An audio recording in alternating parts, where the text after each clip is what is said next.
अर्घ देते हैं, जल चढ़ाते हैं, तो वो जल पृथ्वी पर जब गिरता है तो उसके छींटे हमारे शरीर पर लगते हैं। क्या वो ठीक है?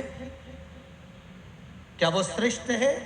तो शिव महापुराण की कथा कहती है, जब हम सूर्य को अर्घ देते हैं, सूर्य को जल चढ़ाते हैं, वो पानी जब पृथ्वी पर गिरता है, उसके छींटे हमारे शरीर पर लगते हैं, तो वो श्रेष्ठता का भाव निर्मित करते हैं, वो गलत नहीं हो सकता।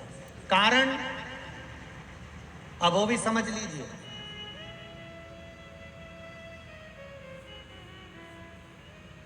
अब सूर्य नारायण भगवान को आप जल चढ़ा रहे हो, तो छींटे नहीं लगे, उसके लिए क्या स्टूल पे चढ़ के चढ़ाओगे कि कुर्सी पे चढ़ के चढ़ाओगे?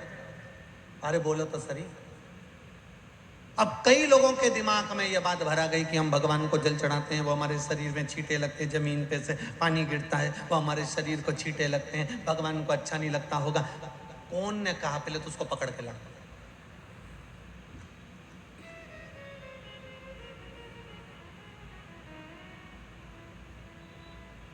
क्योंकि मेरे राम जी महाराज, मेरे भगवान कृष्ण, बड़े बड़े संत, साधु, सन्यासी, तपस्वी, साधक, उपासक जितने भी हुए, जिन्होंने सूर्य की आराधना करी, इन्होंने टेबल पे चढ़कर या कुर्सी पे चढ़कर जल नहीं चढ़ाया, इन्होंने पृथ्वी पर खड़े होकर ही, क्योंकि पृथ्वी तत्व के देव हैं शिव। जब हम मृत्यु लोक पर खड़े होकर, पृथ्वी पर खड़े होकर भगवान शंकर भाग पृथ्वी तत्व को धारण कर कर जल को हाथ में लेकर जब समर्पित करते हैं, और जो जल नीचे गिरता है वो शरीर पर अगर लगता है तो हमको उसका आशीर्वाद ही प्राप्त होता है, दोष नहीं लगता। पर लोगों ने इसको विपरीत कर दिया। कि कौन ने विपरीत करा? कई लोगों ने इसको विपरीत कर दिया। कौन ने विपरीत करा? तो जो दूसरे धर्म के लोग होते हैं, जिनको हिंदू धर्म से नफरत होती है और जो हिंदू धर्म की पूजन, सेवा, अर्चना को समाप्त करना चाहते हैं, वो धीरे धीरे धीरे धीरे कहने लगे कि सूर्य को जल चढ़ाओगे तो शरीर में लगेगा, शरीर में लगेगा तो दोष लगेगा। इसको कह कहकर घर घर में सूर्य को जल चढ़ाना लोगों ने बंद कर दिया कि आप जल चढ़ाएंगे तो दोष लगेगा, शरीर पे छींटा लगेगा, शरीर को ऐसा लगेगा। ये दोष नहीं। कितनी सुंदर बात है महाराज।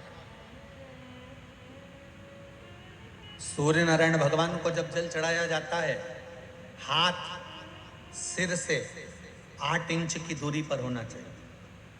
जम के बोलिए, सिर से कितना ऊंचा होना चाहिए? 8 इंच ऊपर अपना हाथ होना चाहिए, मस्तक से सूर्य को जल चढ़ाते समय।